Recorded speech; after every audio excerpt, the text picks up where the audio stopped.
Hello my friends, I'm Jeanette with Vivo Vintage Designs.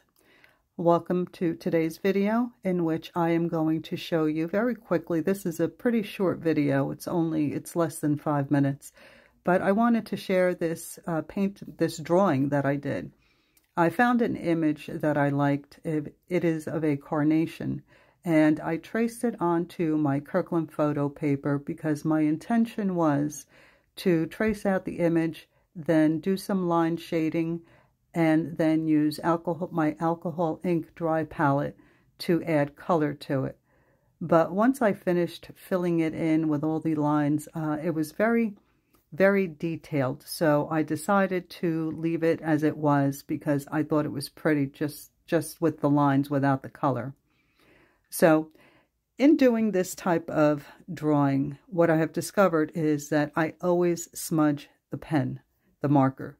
So what I'm trying to do here, and this is something that I've known to do, but I often forget because I am right-handed, I need to start on the left-hand side and work my way to the right so that my hand doesn't go over the wet ink. Now these dry pretty quickly, but not quick enough for me. I'm a pro at smudging.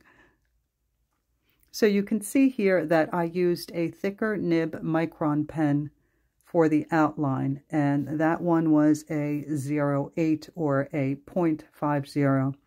And then to add the detail onto each petal and leaf, I used a 0.2 or a 0.30. And it's really important when you do this type of line painting that you make sure your lines indicate the way the petal is going, the shape of the petal. You can't just draw lines straight up and down because your petals will look flat and without movement or flow.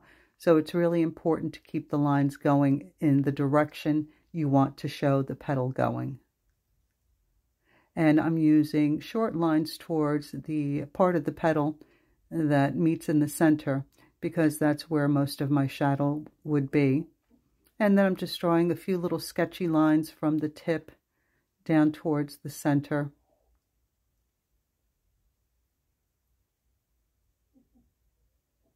And you can see that working from left to right is working much better. I didn't smudge it not once after I decided to do that, or rather remembered to do that. And when you're doing the underside of a petal that has had a little flip in it, make sure that you're mindful of the shape or the direction that the lines should go. Again, if you're not careful about the direction, your petals will look flat. And there'll be no movement in the petals. So it takes a little practice, but it's a really fun exercise to do. You kind of get lost in it, and it's very relaxing.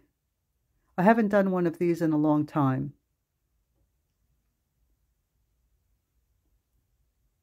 So you can see here now that I am at the base of the flower. I'm doing some lines at the top because of the cast shadow from the petals.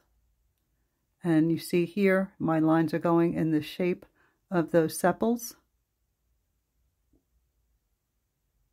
And I kind of messed up the stem a little bit, but I was able to work it out by adding some lines. And it's barely noticeable.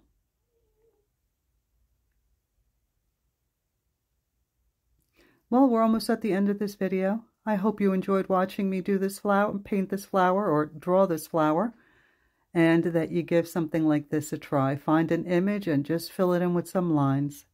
Thanks for watching. I will see you in the next video. Please don't forget to like, comment, and subscribe. Bye.